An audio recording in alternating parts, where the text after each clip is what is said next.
Mis amados, recuerda que la semana pasada iniciamos una campaña. ¿Sí se acuerdan los que estuvieron esa campaña cómo era? Esa campaña es así, mire, dígale al de lado. No faltes a la iglesia, dile, no faltes a la iglesia y no llegues tarde. ¿Sí? Esa es nuestra campaña. Estaremos aquí insistiendo en esto, porque recuerda que cada vez que alguno de nosotros falta, pues no estamos completos como familia. Entonces, la campaña es, ¿cuál es?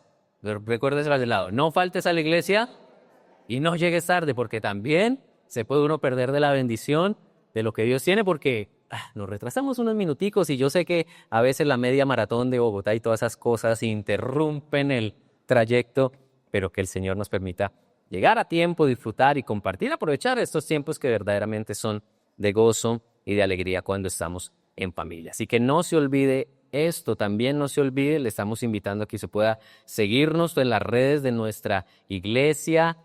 Vamos a empezar a subir contenido que te bendice, que en la semana está también edificando tu vida. Entonces sigue nuestras redes. Si no sabes cómo, pregúntanos y te daremos todas las indicaciones también para que tú nos sigas allí, porque queremos también, creemos que la iglesia también hoy en estos tiempos tiene un lugar importante en medio de la tecnología y lo que Dios ha permitido que se desarrolle, que unos lo usan para lo malo, ¿por qué no usarlo nosotros para lo que edifica? Entonces síganos ahí, replique esto, bendiga a otros con el contenido que vamos a estar subiendo, que estamos compartiendo, porque esto también nos ayuda a compartir del Evangelio y a edificar a otros. Y bueno, mi familia amada, quiero hacer dos cositas antes de iniciar este tiempo de palabra, y es, por un lado, quisiera pedirle el favor a Julián, a Juli, a Moni y a Benjamín, no sé, Lucy ya va para la iglesia infantil, porque quiero aprovechar esta oportunidad que Julián y Mónica y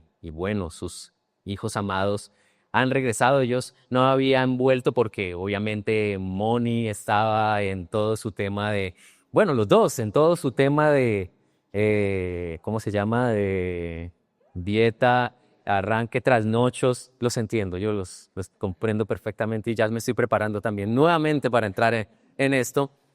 Estaban en todo eso y también pues los primeros meses son tiempos de cuidar la vida del bebé. Mira, sí, mi bebé, lindo Benjamín, qué gusto verte y tenerte aquí en la iglesia. Bueno, Julio y Moni presentaron a Benjamín en la iglesia del Líbano, donde ellos nacieron, son parte, allá está la familia. Hace algunas semanas presentaron a Benjamín allí en la iglesia del Líbano, oraron por él, lo consagraron, pero nosotros queremos también como familia orar por Benjamín y por ellos como padres para que el Señor les bendiga. Amén. Ustedes me acompañan en esta oración. Mire, yo quiero presentarles a la iglesia Benjamín. Mira, esta es tu familia también. Familia, este es Benjamín, otro miembro más que ha llegado para bendecirnos. Y queremos orar por Benjamín. Así que extiende tu mano, por favor, hacia ellos. Vamos a orar por Benjamín y también por Julián y Mónica para que el Señor les bendiga. Señor, te damos gracias, Padre, porque tú has sido bueno, Señor, con esta hermosa familia al traer a Benjamín como un regalo de parte tuya y como ese hijo de dicha y de gozo para sus padres y para muchos más, Señor. Hoy lo bendecimos. Hoy oramos que cada día de su vida esté guardado en tus manos, Señor, que tú lo protejas, lo guardes y cumplas tu propósito en él. Al igual también bendecimos a Luciana, Señor. Le oramos porque en ellos tu gracia se manifieste y ellos sigan creciendo en estatura, en sabiduría, en gracia delante tuyo y delante de los hombres. Y también oramos por Julián como padre de familia, como sacerdote de este hogar, para que tu bendición también le acompañe, tu presencia le guíe y él pueda discernir tu voz para guiar a su familia. Y bendecimos a Mónica como esposa, como madre, Señor, como ayuda idónea, Padre, para que también, como dice tu palabra, la mujer sabia edifica su casa y ella es una mujer sabia que con tu dirección edifica su hogar, Padre. Hoy oramos porque como familia le guardes y nosotros como familia en Cristo nos alegramos de este nuevo miembro de la familia del Señor y también del regalo que trae Él para toda su familia y para todos nosotros, en el nombre de Jesús. Amén y amén, familia. Que Dios les bendiga. Nos alegramos muchísimo de tenerles aquí nuevamente y de conocer a Benjamín tan hermoso. Que la iglesia sigue creciendo, ¿sí ven? Todas las formas. Y también quisiera aprovechar un minutico más para un testimonio de una visita especial que tenemos el día de hoy en medio de nuestra iglesia, hermana de Caterine, una hermana amada. Y quiero invitarte, por favor, a que vengas a este lugar y nos cuentes lo que el Señor ha hecho en tu vida. Y bueno, este testimonio de las cosas que Dios hace y también nos inspira a nosotros, ¿vale? Con mucho gusto, Eva. ¿Cómo estás? Bueno, la verdad, la sorpresa, mucho gusto con todos. Gracias por recibirme. Soy la hermana de Catherine Portés y bueno, hace ya 18 años que estoy sirviendo en Argentina como pastor misionero, mi esposo pastor misionero y yo acompañándola ahí en la obra. Fue un tiempo muy difícil porque no es sencillo dejar todo por el Señor, renunciar al trabajo y demás, seguir el llamado del Señor y dejando a familia, sobrinas, a todos los que ustedes conocen, los que no conocen, trabajo y demás, y seguimos ese llamado del Señor hace 18 años con mi esposo, y ya tenemos 2 hijos allí en Argentina, y gracias a Dios, aunque empezamos los 2 perritos, dedicados, yo decía a mí,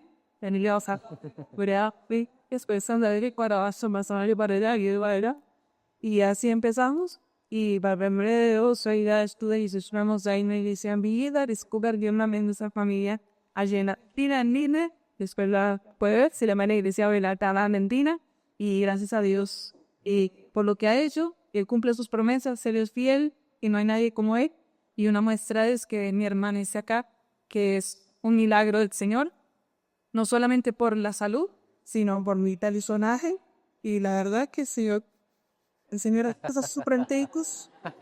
No puedo creer que a se salvó la iglesia de mi hermana, bendito la iglesia. Así que un gozo para mí, gracias por el amor, gracias por todo, porque ha sido un tiempo de mucha restauración para ella y es una alegría ver las promesas del Señor cumplidas en su tiempo, ¿no?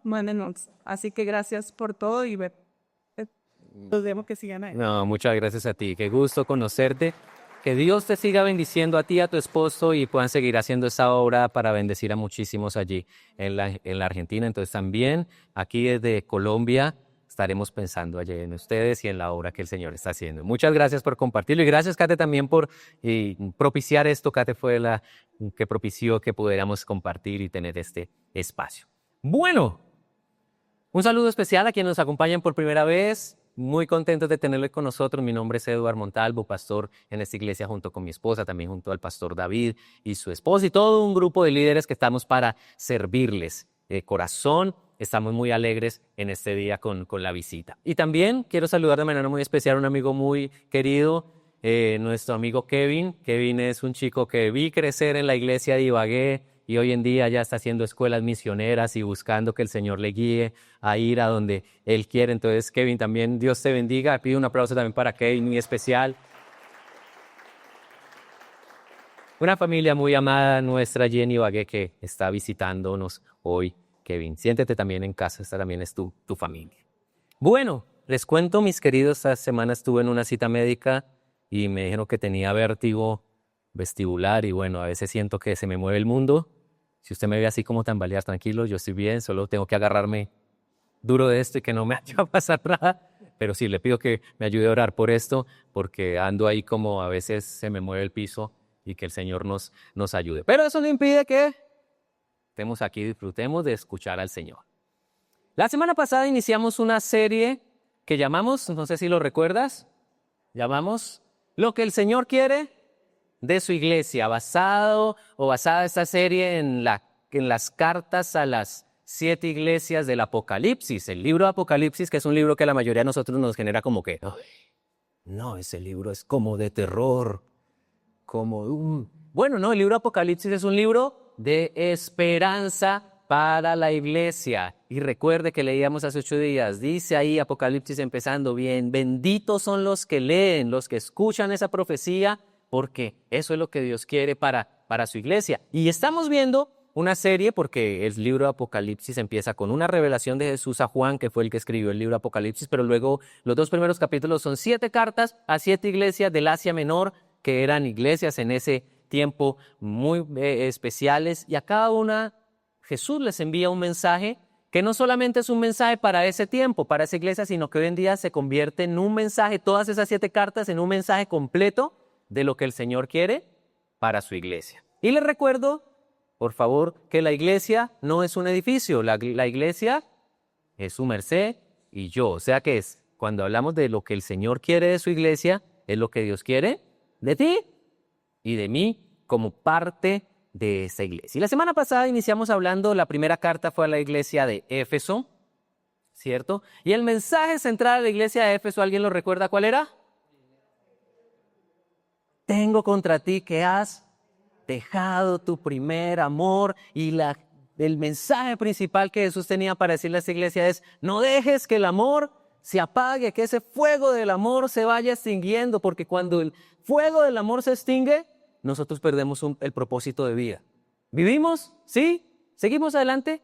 Pero sin una razón de ser finalmente, porque acuerda que Jesús resumió la enseñanza, la Biblia, todo lo que Dios quiere de nosotros en 2 mandamientos, que es: ama a Dios con todo y ama a tu prójimo como a ti mismo. Y si el fuego del amor se apaga, nosotros estamos perdiéndolo básicamente todo. Entonces esa fue la primera enseñanza, lo que el Señor quiere de su iglesia, que no se nos apague el fuego del amor, que no dejemos que el amor se pierda, sino que vivamos en ese amor encendido. Y hoy vamos a continuar con la segunda carta.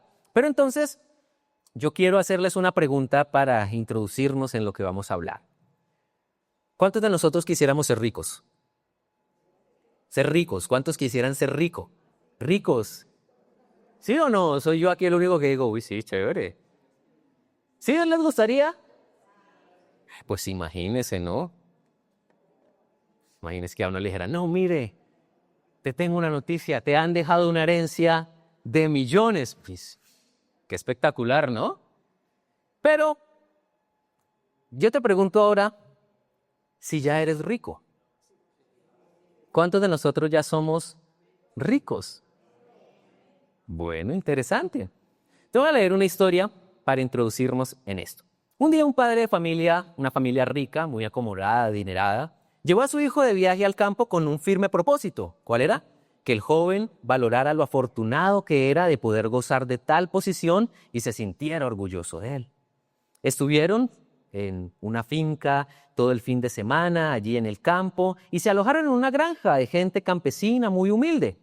Al finalizar el viaje de regreso ya a casa, el padre le preguntó a su hijo: ¿qué te pareció la experiencia?, le dijo ese padre. El hijo contestó: buena, como suele contestar los hijos, ¿no? Bueno. Entonces el padre le preguntó: ¿te diste cuenta de lo pobre que puede llegar a ser la gente? Y el hijo le dijo: sí, papá. ¿Y qué aprendiste pues?, le insistió el padre. Y entonces el hijo le dijo: muchas cosas, papá. Que nosotros tenemos un perro y ellos tienen 4. Nosotros tenemos una piscina con agua estancada que llega a la mitad del jardín y ellos tienen un río sin fin de agua cristalina donde hay pececitos y otras bellezas. Que nosotros tenemos lámparas importadas para alumbrar nuestro jardín, mientras que ellos se alumbran con las estrellas y la luna. Que nuestro patio llega hasta la cerca y el de ellos abarca el horizonte. Que nosotros compramos nuestra comida, ellos siembran y cosechan la de ellos. Nosotros cocinamos en cocina eléctrica, ellos todo lo que comen tiene ese glorioso sabor del fogón de leña. Para protegernos, nosotros vivimos rodeados por un muro con alarmas. Ellos viven con sus puertas abiertas, protegidos por la amistad de sus vecinos. Nosotros vivimos conectados al móvil, al ordenador, al televisor. Ellos, en cambio, están conectados a la vida, al cielo, al sol, al agua, al verde del monte, a los animales, a sus labores agrícolas. Tú y mamá tienen que trabajar tanto que casi nunca los veo. Ellos tienen tiempo para hablar y convivir cada día en familia. Al terminar el hijo de decir esto, el padre se quedó mudo. Y entonces su hijo añadió: gracias, papá, por haberme enseñado lo pobre que somos y lo rico que podemos llegar a ser. Porque solemos pensar en la riqueza siempre en términos de dinero, de platica, de banco, de cuánto tengo en la billetera, de qué tan gordita está mi billetera, y se nos olvida que la riqueza es mucho más que el dinero. Algunos dicen, hay unos que son tan pobres que lo único que tienen es dinero. Y bueno, Yo hoy sí quiero que pensemos en esto. Mire, de pronto a nosotros nos puede estar pasando como la pobre viejecita del poema de Rafael Pombo, ¿se acuerdan? Sin nadita, tenía todo, pero pobre, viejecita, sin nadita, no tiene nada, pobrecita. Pero atrás, toda una fortuna, toda una riqueza que podemos nosotros no estar valorando. Entonces yo he llamado este mensaje de este día así: no dudes de tu riqueza. No dudes de la riqueza que el Señor te ha dado. Y vamos a verlo con base en ¿qué? Pues en la segunda carta, en el libro de Apocalipsis, capítulo número 2, versículo 8 al 11. No dudes de tu riqueza, y vamos a ver qué fue lo que Jesús le dijo a esta iglesia, que es una iglesia muy particular, la iglesia en Esmirna. Esta ciudad, así se llamaba esta ciudad, Esmirna. Y mira el mensaje que Jesús trae a la iglesia de Esmirna, muy cortica. Esta es una carta más bien cortica en comparación a las otras, pero muy poderosa en lo que Jesús le habla a esta iglesia y obviamente nos habla a nosotros de lo que Él quiere. Dice el versículo 8, Apocalipsis 2, versículo 8 al 11, dice así: escribe esta carta al ángel de la iglesia de Esmirna. Ese es el mensaje de aquel que es el primero y el último, que estuvo muerto, pero ahora vive. Yo sé de tu sufrimiento y tu pobreza, pero tú eres rico. Conozco la blasfemia de los que se te oponen. Dicen ser judíos, pero no lo son, porque su sinagoga le pertenece a Satanás. No tengas miedo de lo que estás a punto de sufrir. El diablo meterá a algunos de ustedes en la cárcel para ponerlos a prueba, y sufrirán por 10 días. Pero si permaneces fiel, incluso cuando te enfrentes a la muerte, te daré la corona de la vida. Todo el que tenga oídos para oír debe escuchar al Espíritu y entender lo que Él dice a las iglesias. Los que salgan vencedores no sufrirán daño de la segunda muerte. Interesante. Esta es la segunda carta y vamos a empezar mirando el saludo, como el inicio de lo que aquí nos relata la Biblia acerca de lo que el Señor habla a esta iglesia. El versículo 8 dice: escribe esta carta al ángel de la iglesia. ¿Cómo se llamaba esa ciudad? Esmirna, Esmirna. Este es el mensaje de aquel que es el primero y el último, que estuvo muerto, pero ahora vive. Y para empezar a hablar de esta carta, pues hablemos primero de Esmirna. ¿Cómo era esta ciudad? Bueno, Esmirna es una ciudad que actualmente existe en Turquía. Es una de las ciudades más grandes de Turquía. No dice que la segunda o tercera ciudad después de Estambul y Ankara. Esmirna es la ciudad como más grande, la tercera ciudad en Turquía. Pero mira que es una ciudad de ¿cuántos años? De muchísimos años. Desde esta época de la Biblia, el Apocalipsis, existía esta ciudad. Y en ese tiempo era una ciudad muy próspera. Era una ciudad con mucho comercio, próspera. Algunos la llamaban el adorno de Asia. O sea, imagínense, tiene que ser una ciudad bien bonita y bien especial para que la llamen el adorno de Asia o la corona de Asia. Otros la llamaban la flor de Asia. Competía con Éfeso por ser como la primera. Éfeso era la más importante, pero Esmirna ahí era como la que le competía. Es como decir, poniendo un poco en términos nuestros, Bogotá es la capital y Medellín es como la que compite un poco, algo así. Éfeso era la capital o la más importante, pero Esmirna era una ciudad que estaba ahí como a la par de ser importante. Era muy rica, había gran cantidad de comercio, vivían en un puerto marítimo allí, mercados. Bueno, habían cosas que hacían que esta ciudad fuera muy, muy próspera. Uno puede encontrar esto en comentarios bíblicos como el de Barclay. Habla perfectamente y escribe muy bien cómo era esta ciudad. Y se destacaba también porque era una ciudad que rendía culto al emperador romano. Había un busto del emperador, del César, allí en esta ciudad, y toda la ciudad tenía que ir en algún momento y ofrecer una pizca de incienso allí delante del busto del emperador y de decirle: César es el Señor. Tenía que decir eso. Y era como un rito político, sí, pero también representaba un poco de lo que había en el corazón de la gente descansando en un nombre. Allí en esa ciudad, pues había una iglesia cristiana, una iglesia que iba en aumento en esta ciudad. después de muchos años a Esmirna se le conocía como la ciudad atea, porque había muchos cristianos, entonces las consideraban atea con relación a las creencias de esa región, ¿sí me hago entender? Por la cantidad de creyentes que había. Allí había una iglesia, pero contrario a la realidad de la ciudad, que era una ciudad próspera, rica, una ciudad que tenía buenas cosas, un esplendor, era deslumbrante. Contrario a eso, la iglesia era pobre. La iglesia en ese lugar era una iglesia pobre.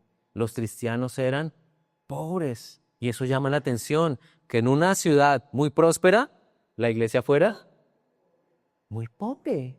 Y ya vamos a ver por qué pasaba esto. Y Jesús se presenta a esta iglesia con dos términos que son muy importantes para nosotros. Porque ¿qué es lo que le dice Jesús ahí? Les dice, mira, este es el mensaje de aquel que es el primero y el último. La primera forma en que Jesús se presenta a esta iglesia son con esos dos calificativos, el primero y el último. ¿Qué está hablando Jesús cuando se presenta como el primero y el último? Está presentándose como el eterno, el que está siempre, el que está al principio y el que está al final, el que está al inicio de todo, pero estará también al final de todo, el que es eterno en el tiempo, a través de los siglos, de las edades, de las épocas. Jesús permanece porque es el primero y el último. Pero a mí también me agrada esa frase o ese calificativo de Jesús, porque me hace pensar que es el que va adelante y va detrás, ¿cierto? El que va adelante nuestro, abriendo camino, guiándonos, pero también el que está atrás, protegiéndonos y guardando nuestra vida. Es el primero y el último. Qué bonito esto, de esta forma. Y mira que también es interesante porque Esmirna, la ciudad de Esmirna, se llamaba a sí misma como la primera de Asia. Así le decían también. La primera de Asia, la primera ciudad de Asia. Pero Jesús les dice, no. ¿Quién es el primero? Y él le dice, yo soy el primero y el último. Yo soy el que estoy desde el principio y el que estará al final.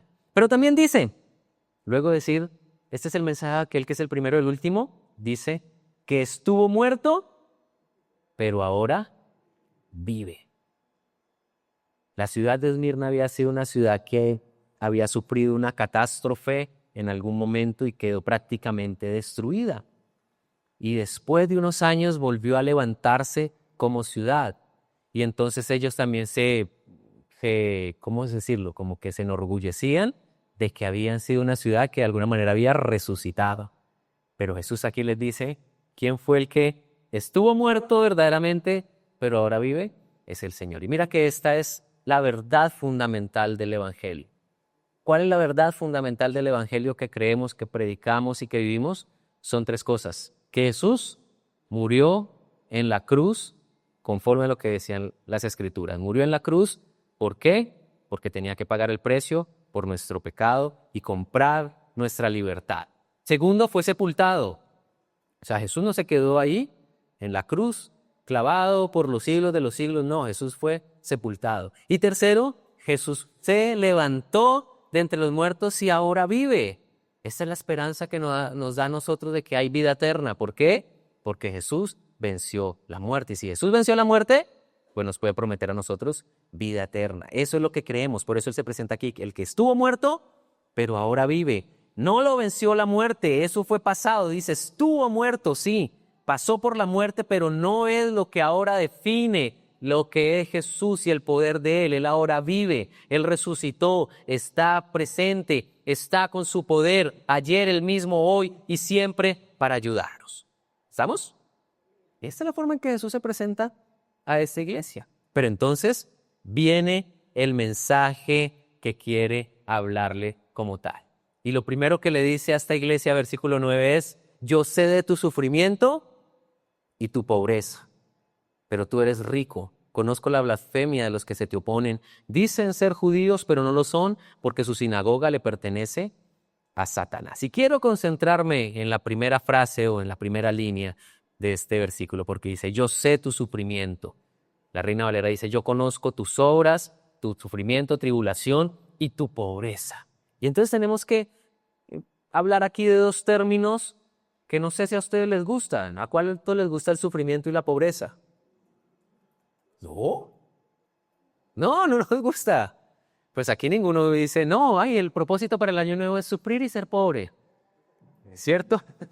Mis propósitos para esta nueva temporada es, ay, sufrir harto y no tener nada, ser pobre. No, no nos gusta ni la pobreza, ni el sufrimiento, porque todos queremos vivir en paz, en gozo, en alegría, pero también en prosperidad, en bendición y en tener lo que se necesita para sobrevivir. Pero mira, aquí hay una verdad, y es que el sufrimiento y la pobreza también son parte de la experiencia de esta vida.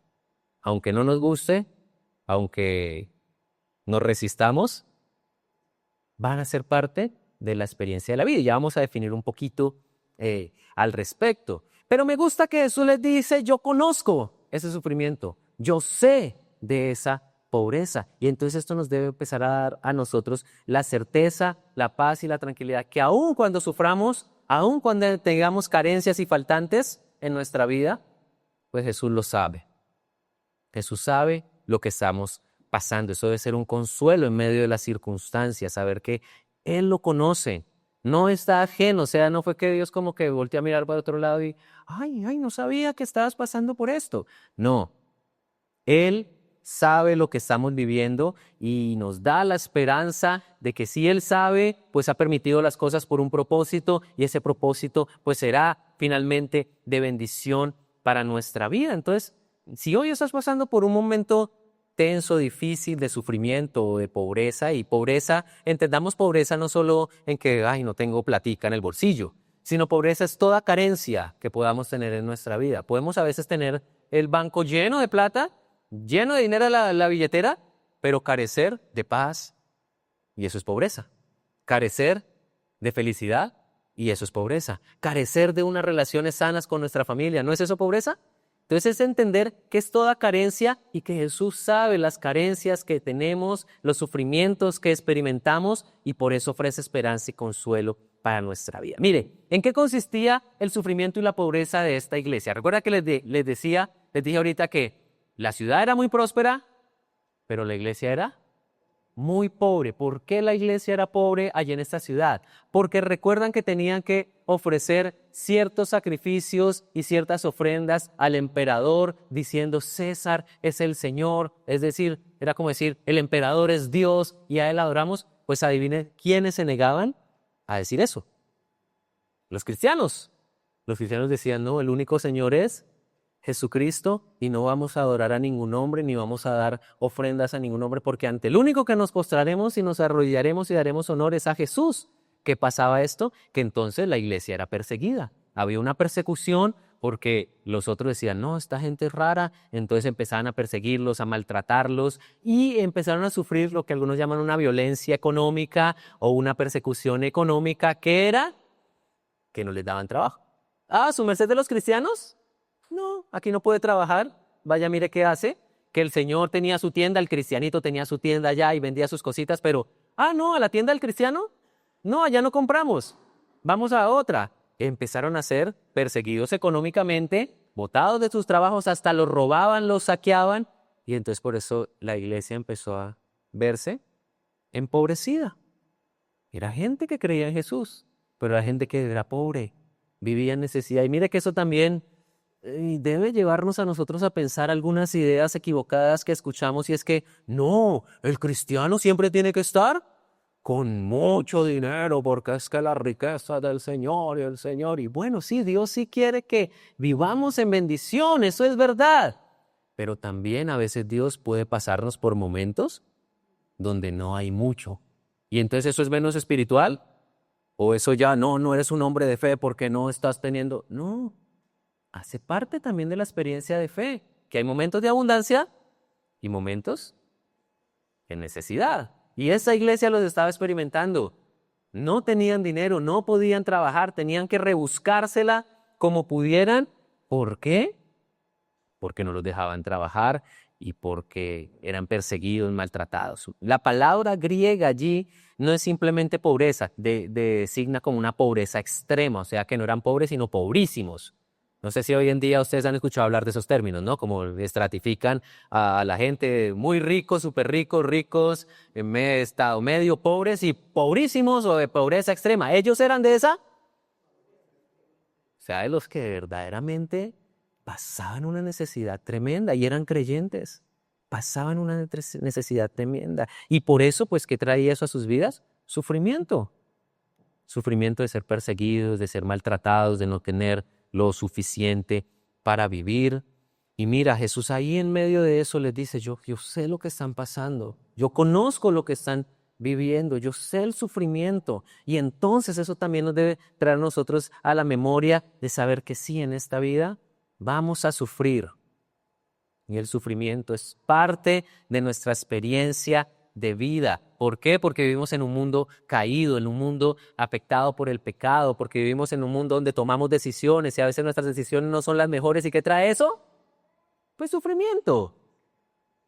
¿Vivimos también la consecuencia de las decisiones de otros que nos afectan y que traen a nuestra vida? Sufrimiento.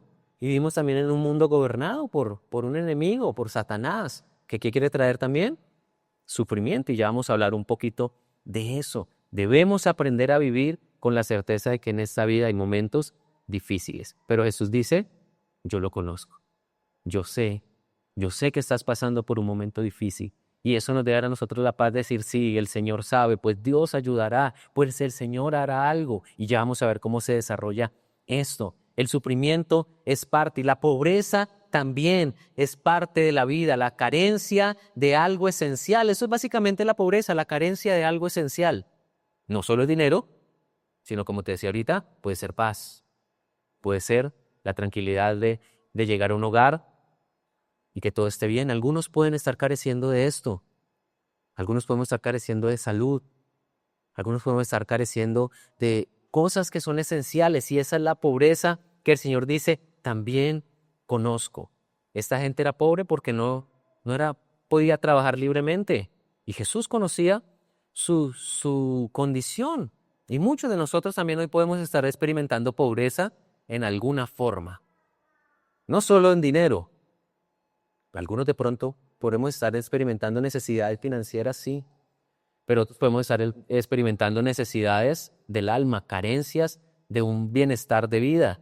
Bueno, yo hoy te digo, Jesús conoce esa necesidad y acércate a Jesús, que conoce esa situación y pídele ayuda. La Biblia dice, mi Dios suplirá todo lo que les falte conforme a sus riquezas en gloria en Cristo Jesús. Eso dice Filipenses 4:19. Mi Dios suplirá todo lo que nos falte, no solo lo económico, lo emocional, lo espiritual, lo relacional. Mi Dios suplirá. Acércate a Jesús para que te ayude en esa necesidad. Pero Jesús les dice a esta iglesia, yo sé de tu sufrimiento y tu pobreza, pero luego ¿qué les dice? Pero tú eres rico. Wow, esa frase es interesante. Él les dice ahí, mire, sí, yo sé que estás sufriendo y eres pobre, pero la realidad es que eres rico. No sé cómo recibiría esta gente el que les dijera esa frase cuando ellos miraban hacia los lados y decían, pero Jesús, ¿pero de dónde flores si no hay jardín? ¿Cierto? ¿Pero de dónde ricos? Y mire, estamos pasando necesidad. Pero como los veía Jesús, ¿era como una iglesia pobre? No, los veía como una iglesia rica, porque la riqueza es mucho más que la moneda que tengamos en el bolsillo. La riqueza va mucho más allá. Hay una riqueza que sobrepasa lo material y lo económico. Y es la riqueza que proviene de Dios. Jesús les dijo, la Reina Valera contemporánea dice, yo conozco tus obras, tus sufrimientos y tu pobreza, aunque en realidad eres rico. Y ahí es donde yo te he preguntado ahorita, ¿será que nosotros podemos estar siendo ricos, pero olvidando que lo somos? Porque estamos viendo la riqueza en términos económicos o porque estamos desenfocados en otras cosas, cuando hay una riqueza que el Señor nos ha dado, que estamos dejando ahí como descuidada a un lado y no la estamos viviendo y aprovechando. Mira, lo importante no es cómo nosotros nos vemos a nosotros mismos, sino como Jesús nos ve. Y eso es lo que le está diciendo Jesús a esta iglesia. Ellos se veían pobres, mal, en la mala, y sí como dicen algunos, en la inmunda ya, o como dicen otros, paila. Paila, pero Jesús los veía paila y en la inmunda, no los veía ricos. los veía ricos. Y es también la forma en que Jesús nos ve a nosotros, con una riqueza que es más allá de lo humano o lo material. Y mira, no sé si algunos hoy se están viendo fracasados, perdidos, sin esperanza, pecadores, enfermos, nos estamos viendo mal. Pues mira, Dios te ve diferente, porque Dios te ve a través de los ojos de lo que Él quiere hacer en tu vida, no de lo que es tu realidad hoy en día. De pronto sí, nuestra realidad, muchos de nosotros hoy nos dice, somos unos fracasados, somos unos perdedores, somos unos pecadores, somos una gente que no vale nada. Pero la verdad a los ojos de Jesús es que somos mucho más. ¿Por qué? Porque Él tiene un plan y propósito para nuestra vida y porque su amor es el que nos da significado, identidad y esperanza para vivir. Y si el Señor dice que somos ricos es porque verdaderamente somos ricos. Y vamos a ver qué nos dice la Biblia un poco acerca de la riqueza espiritual, porque lo que Él les dijo a ellos fue, tú eres rico. Y vamos a ver algunos versículos que nos habla de esto. Proverbios 10:22 dice, la bendición del Señor enriquece a una persona y Él no añade ninguna tristeza. ¿Qué es lo que enriquece a una persona? ¿Qué? Sí. La bendición del Señor es la que enriquece y no añade tristeza. El Señor no añade ninguna tristeza al alma. Es decir, que lo que nos enriquece es tener una chequera así bien gorda y decir, tráiganme lo que sea que aquí tengo para pagarlo. No, muchos tienen eso y son verdaderamente pobres.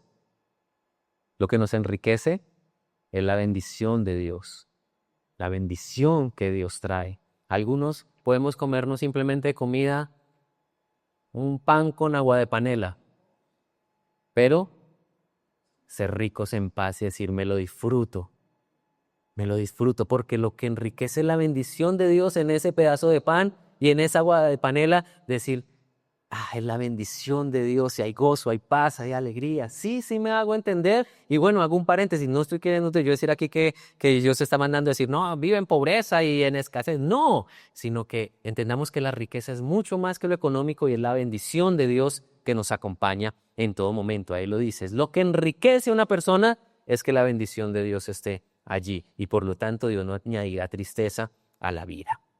Pero también 2 Corintios 8:9 dice, ustedes conocen la gracia generosa de nuestro Señor Jesucristo. Mira, aunque era rico, por amor a ustedes, se hizo pobre para que mediante su pobreza pudiera hacerlos ricos. Uy, aquí hubo como un intercambio. ¿Quién era rico? Jesús, sí. Y estamos hablando de la riqueza de Jesús, es la riqueza de la gloria, de su esplendor en el cielo, en el trono. Pues Jesús tenía todo. Jesús es el Rey de Reyes, Señor de Señores, Dios sobre todo, tenía todo. Pero por amor a nosotros se hizo pobre, dejó esa gloria allá, dijo, yo me despojo de esto, yo dejo a un lado toda esta gloria, todo este esplendor, y vino a vivir en esta tierra pobre. Jesús no fue un hombre adinerado en su época. Jesús no fue un hombre de la alta alcurnia y llegó en carruaje de oro y en pompa. No, Jesús nació en una familia humilde. Tanto que la ofrenda que ellos dieron fue la de las palomas, que era la ofrenda de la gente pobre. Jesús en toda su gloria abandonó ese esplendor para venir a hacerse pobre por amor a nosotros, para que Él haciéndose pobre, nosotros pudiéramos ser ahora ricos. Y entiende esa riqueza no en términos de dinero propiamente, sino en la riqueza que viene del Espíritu, que se experimenta en el alma y que luego se traduce en la riqueza exterior. Y esa es la verdad también del Evangelio. La riqueza del Evangelio es que Jesús dejó su trono, se hizo pobre para darnos a nosotros una riqueza que no se compra con ningún dinero en esta vida. Y es la riqueza de la salvación, de la paz, del perdón, de estar con Él. ¿No es eso tremenda riqueza? Mire, la riqueza de que Dios perdona tus pecados. ¿No es eso una tremenda riqueza que ningún dinero del mundo puede comprar? La riqueza de que ahora eres libre, que ahora hay paz en tu vida, que tienes la esperanza de que la eternidad es lo que te espera, son cosas que el dinero no puede comprar. Y es la riqueza que Jesús nos vino a dar al hacerse el pobre para que ahora nosotros seamos ricos. ¿Me hago entender? ¿Sí? Mateo 6, 19 al 21, otro pasaje. Mateo 6, 19 al 21 dice Jesús: no almacenes tesoros aquí en la tierra, donde las polillas se los comen y el óxido los destruye, y donde los ladrones entran y roban. Almacena tus tesoros en el cielo, donde las polillas y el óxido no pueden destruir y los ladrones no entran a robar. Donde esté tu tesoro, allí estarán también los deseos de tu corazón. Otra versión dice: donde esté tu tesoro, allí estará tu corazón. Jesús no está condenando las riquezas, y también yo tengo que ser claro en esto. No, Jesús no está diciendo, es malo es malo que quieras un ascenso en tu empresa, es malo que quieras un aumento en la empresa, arrepiéntete. No, Jesús no está diciendo eso. Se está diciendo, sí, eso es bueno, pero es lo más importante, no. Es lo que trasciende, no, porque toda riqueza en este mundo, ¿dónde se va a quedar? Aquí, ahí sí, como dicen, uno nunca ve un funeral con trasteo detrás, ¿cierto? Uno nunca ve que vaya el féretro y detrás el trasteo porque se lo llevan. No, lo que conseguimos en esta tierra se queda aquí y se destruye, se desaparece. Muchos trabajaron por años almacenando una fortuna, se murieron, les quedó a otros y en un momentico la desaparecieron. En un momentico ya no estaba. Y es lo que Jesús dice, mire, que el atesorar tuyo no esté tanto en esta tierra, porque lo que está en esta tierra se va a destruir. Atesora en el cielo. Y atesorar en el cielo es que a través de la salvación tú empieces a hacer las obras que glorifican a Dios y que en la eternidad, pues Jesús te diga, bien, hiciste lo que quería para tu vida, eres fiel, buen siervo. Y esa es la riqueza que amontonamos y que no se va a destruir, que está en los cielos. Y lo importante aquí, mire, Jesús dice, donde esté tu tesoro, es allí donde estará tu corazón. ¿Qué es lo más valioso para tu vida? Pues lo más valioso para tu vida, allí estará puesto tu corazón en lo que es más valioso para ti. ¿Serán las cosas de esta tierra o serán las cosas del cielo? Bueno, cada uno de nosotros sabe. Pero también Jesús contó una historia. Lucas 12, 20 al 21, contó una historia de un hombre que tenía muchas riquezas y dijo, voy a agrandar mis graneros y a guardar y almacenar para que yo pueda estar tranquilo. Y sí, almacenó, tenía cosas suficientes y entonces dijo, ya descansa alma mía porque ya tenemos aquí suficiente con qué vivir. Y entonces Jesús dice esto, finaliza esa parábola o esa historia. Jesús dice que Dios le dijo, necio, vas a morir esta misma noche. ¿Y quién se quedará con todo aquello por lo que has trabajado? Pregunta interesante para nosotros también. Y termina diciendo este pasaje, versículo 21. Así es el que almacena riquezas terrenales, pero no es rico en su relación con Dios. Así es el que almacena aquí, sí, pero no hay riqueza en la relación con Dios. Y por eso he venido insistiendo en esto, mis hermanos, las últimas semanas, porque lo más importante es la relación con Dios. Cuando llegues al cielo, no te van a preguntar, ¿cuántos carros tenías? ¿Cuántas mansiones pudiste lograr? Te van a preguntar, ¿y quién fue Jesús para ti? Y esa pregunta no podemos allá decir cualquier cosa. ¿Quién fue Jesús para ti? ¿Cuál fue tu relación con Jesucristo? Eso es lo que te determinará nuestra eternidad. Finalizo esta parte con esto. Efesios 3:19 dice así, es mi deseo que experimenten el amor de Cristo, aun cuando es demasiado grande para comprenderlo todo. Entonces serán completos con toda la plenitud de la vida y el poder que proviene de Dios. ¿Cuál es la plenitud de esta vida? Conocer y experimentar el amor de Cristo. Esa es la plenitud de la vida.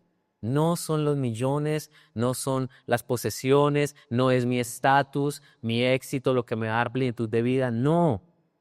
Estamos completos, es con la plenitud de vida que Dios nos da y del poder que proviene de Dios, porque es a través de su amor que encontramos eso. Esa es la riqueza espiritual. ¿Cómo estamos en esa riqueza espiritual? Bueno, yo te puedo decir, tú no eres pobre. Si tienes esto, eres rico. Tienes lo mejor.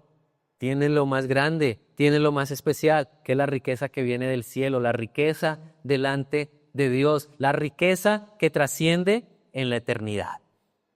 Jesús continuó hablando a estas personas y entonces les habló de esto, oposición. Versículo 9 les continuó diciendo allí, dice, conozco la blasfemia de los que se te oponen. Dicen ser judíos, pero no lo son porque su sinagoga le pertenece a Satanás.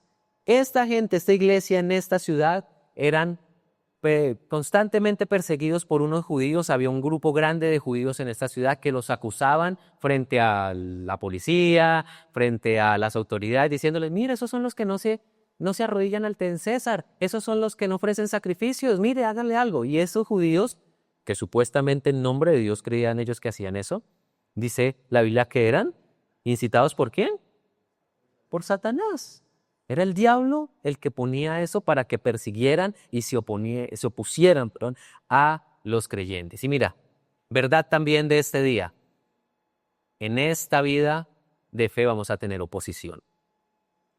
¿No le ha pasado a su merced que su merced tiene un, ¿cómo se dice? Como un deseo, ahora sí voy a empezar a hacer las cosas bien para Dios, ahora sí voy a empezar a ir a la iglesia, a ser juicioso, y su merced se prepara y algo pasa?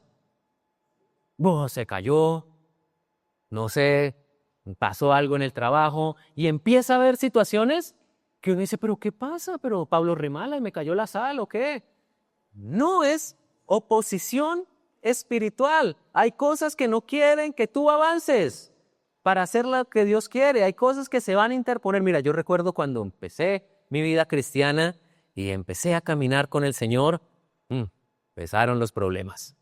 Así no es pare de sufrir, no.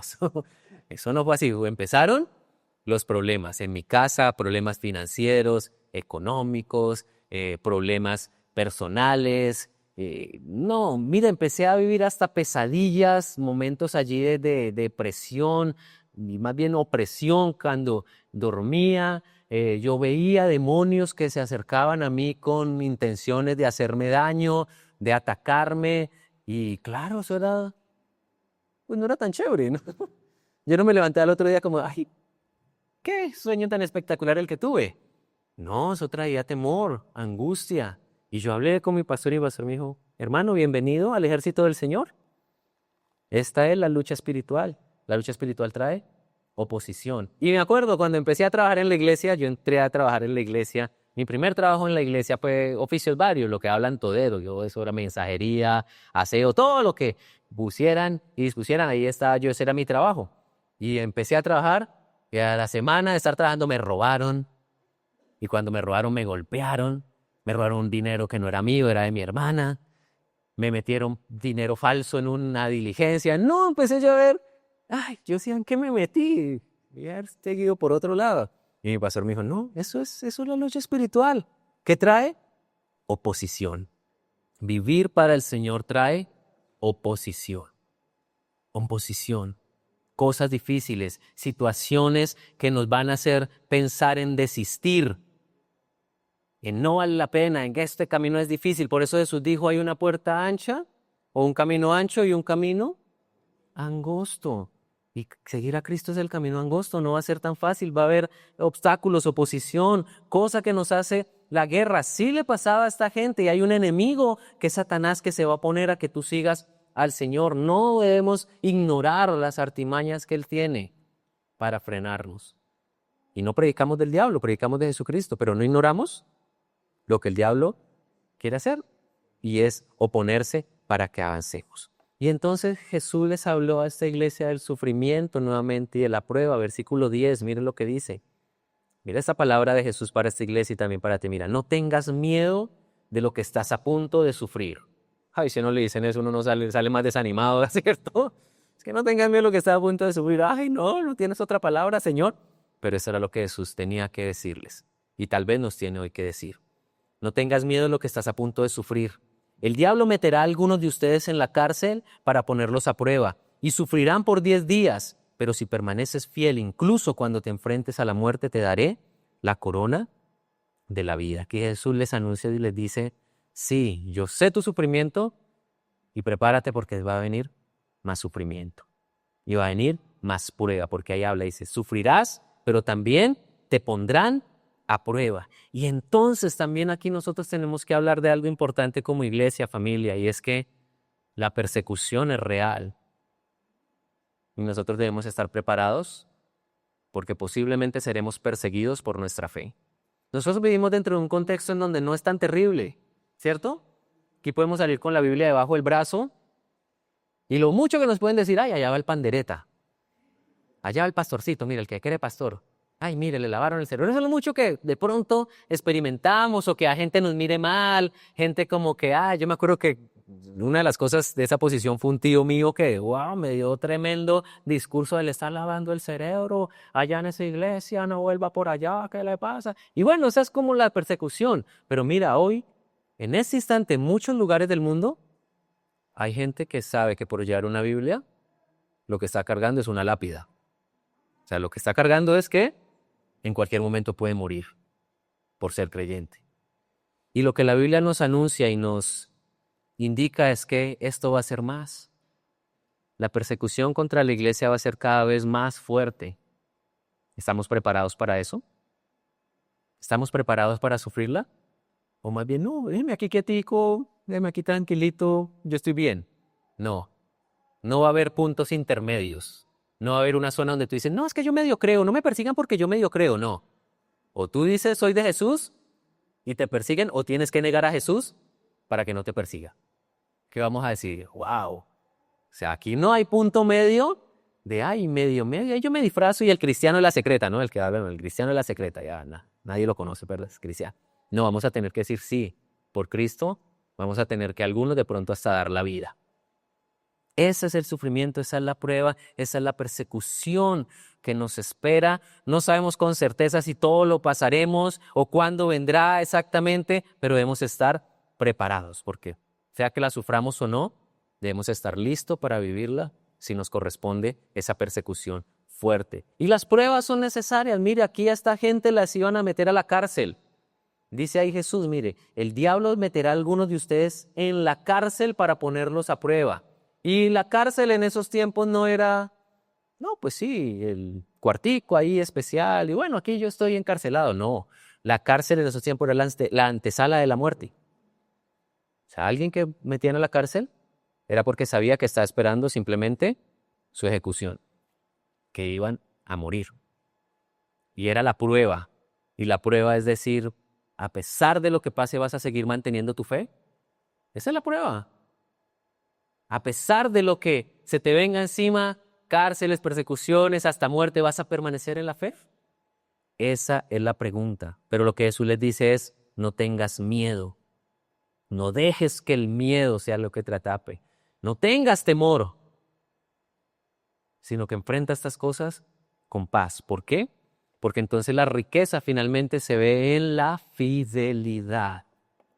La riqueza que tenemos se ve en la fidelidad. Jesús les dijo, pero si permaneces fiel, incluso cuando te enfrentes a la muerte, te daré la corona de la vida. La fidelidad es lo que resalta nuestra riqueza. El permanecer fiel al Señor, aun cuando tengamos una pistola apuntándonos y diciéndonos si sigues creyendo en Jesús, vas a morir. La fidelidad no importa. Por eso les dice ahí, sé fiel incluso cuando te enfrentes a la muerte. Es la fidelidad. ¿Y qué es fidelidad? Fidelidad es mantenerme firme en lo que creo y en lo que he decidido. La fidelidad en el matrimonio, ¿qué es? Que yo me mantengo firme, amando a mi esposa, aun cuando se me aparezca 1000 ahí, yo permanezco firme con la quien he decidido vivir toda mi vida. ¿Qué es la fidelidad en el Evangelio? Es que se me presente lo que se me presente, va a permanecer firme creyendo en Jesucristo. Esa es la fidelidad, aún en la muerte. En Esmirna había un hombre que se llamaba Policarpo. Posiblemente Policarpo es ese ángel del que habla aquí. Se escribe esta carta al ángel de la iglesia de Esmirna. Posiblemente sea Policarpo, que era como el obispo de esta iglesia, el pastor de esta iglesia en esta ciudad. Policarpo vivió lo que fue la persecución. Tuvo que salir en muchos momentos de esta ciudad, vivir en otros lados porque querían matarlo. Hasta que llegó un momento a sus 86 años que él tuvo un sueño o una visión orando y vio que su almohada se incendiaba. Y él entendió y dijo, yo no tengo que esconderme más y si tengo que morir, pues voy a morir. Y lo buscó la policía que perseguía a los cristianos allí en esta ciudad y él dijo, aquí estoy. Fue libremente, le iban a encadenar y él dijo, no, yo sé a lo que voy y yo estoy dispuesto. En el transcurso de llevarlos llevaban como a un coliseo, a una arena, donde la mayoría de creyentes, ¿cómo los mataban? Los tiraban allá y sacaban leones para que se los comiera. Y los llevaban a esa arena o a ese coliseo, y mientras iban en el camino, el general ahí, como el principal de la policía le decía, venga, no es tan sencillo, solo diga, no es tan difícil, perdón, solo diga, César es el Señor y usted se va a librar de la muerte. Y este hombre le dijo, no, ¿acaso yo voy a blasfemar contra el nombre de Jesús y a negarlo? Tanta rabia le dio a este hombre que lo tumbó del carro en el que iban, del carruaje, tumbó a Policarpo y él se fue a pie hasta llegar hasta el Coliseo. Al llegar allí ya eran 12 creyentes los que iban a ejecutar en ese día. El primero de ellos dijo, voy a ser fiel hasta la muerte. Y al llegar y ver los leones, se arrepintió y dijo, no, yo adoro al César. Y negó su fe. El segundo murió y así pasaron 11.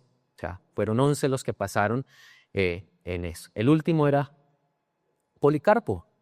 Cuando llegaron a Policarpo, los leones ya los habían guardado. Ya habían comido suficiente. Ya habían comido.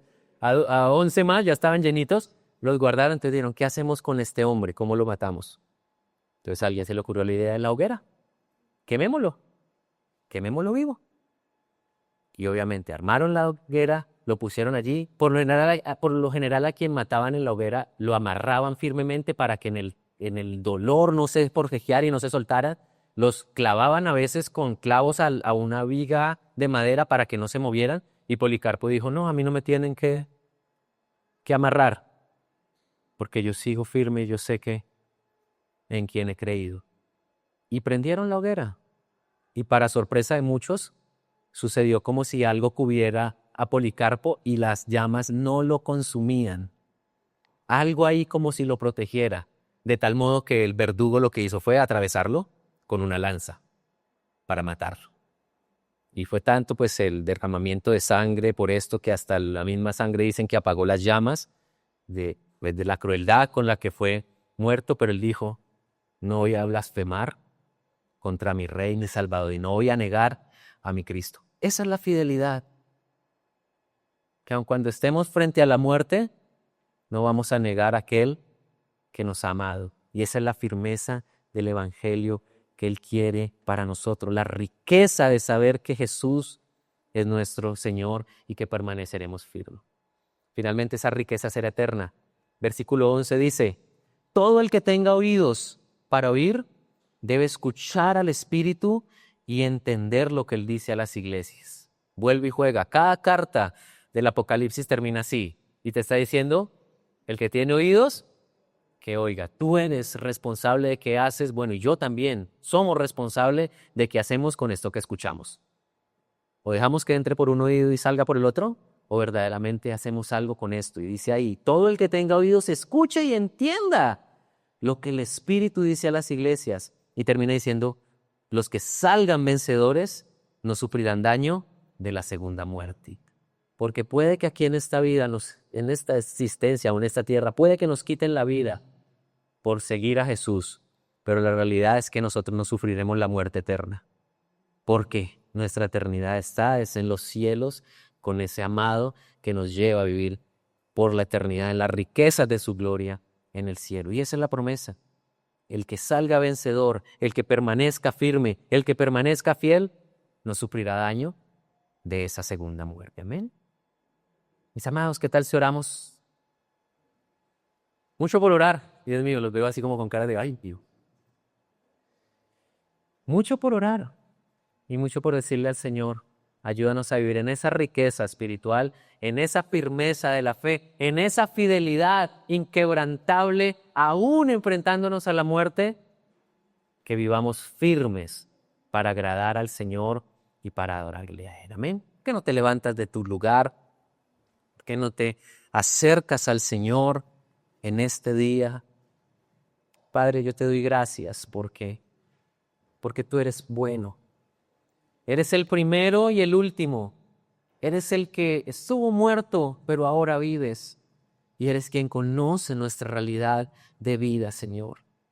Gracias porque hoy traes esta palabra como una palabra de verdad, desafiante para nuestra fe, pero una verdad, Señor, que necesitamos oír para vivirla, porque, Señor, queremos ser de esos vencedores. Queremos ser de esos que tienen oídos para oír. Queremos ser de esos que entienden lo que tú hablas a la iglesia, Señor. Y yo te pido, Señor, que nos bendigas como iglesia. Tú nos has dado una riqueza que no se compra con ningún dinero del mundo.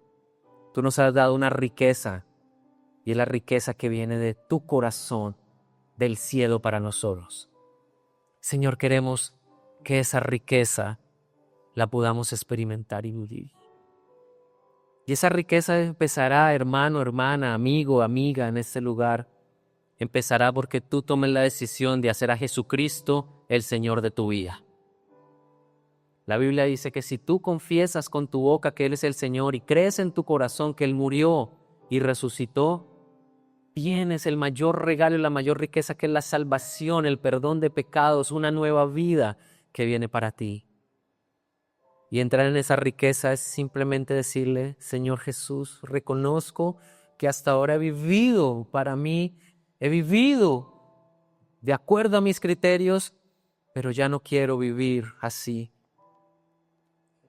Estoy pobre, tal vez algunos aquí tengamos que decirle: Señor, soy pobre en mi interior, soy pobre en mi vida, estoy mal,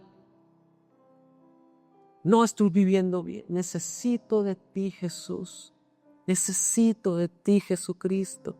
Y tú conoces, Señor, la realidad de cada corazón, tú conoces la necesidad de nuestra alma. No te es ajeno, Señor, ninguna cosa de la cual estamos viviendo.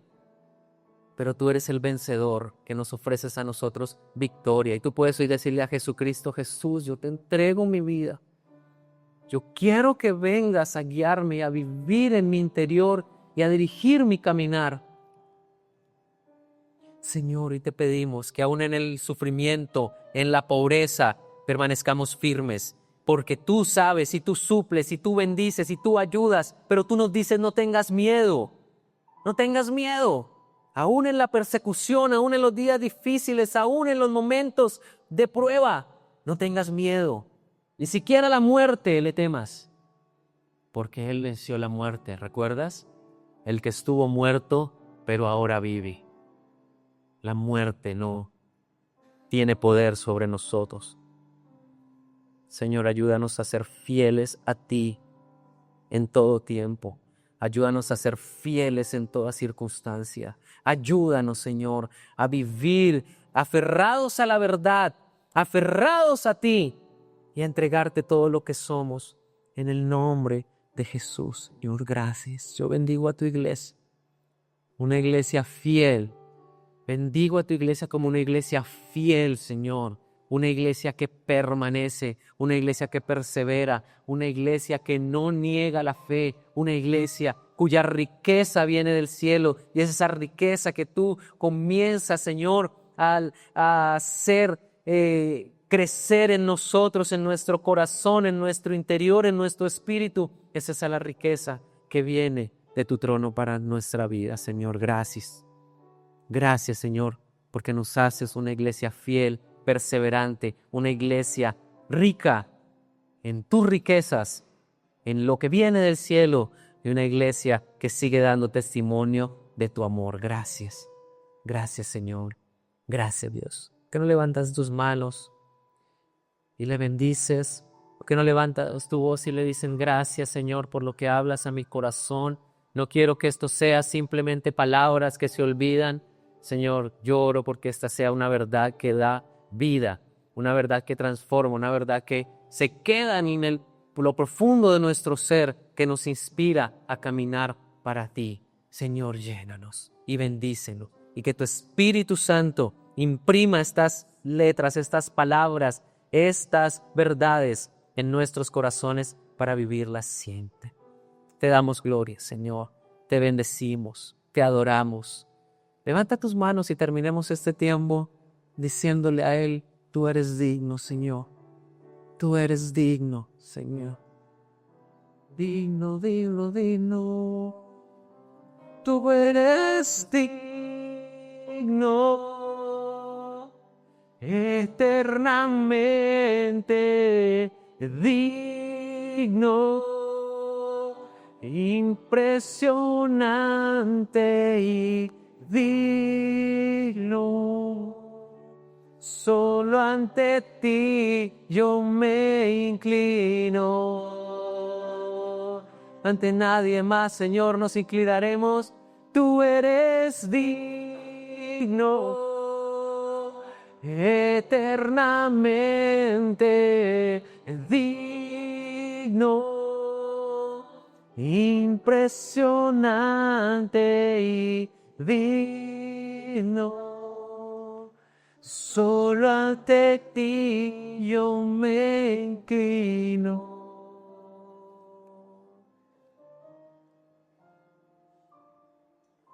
No tengo nada para ofrecer,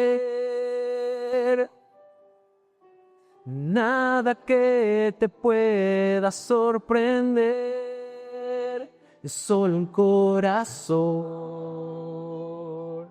quebrantado una y otra vez.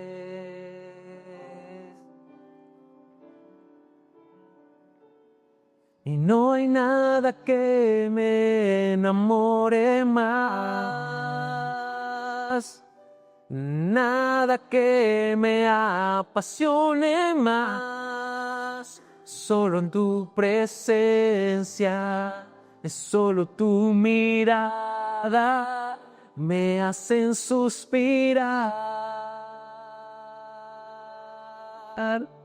Y dile: me inclino ante ti, Rey que perdona multitud de errores.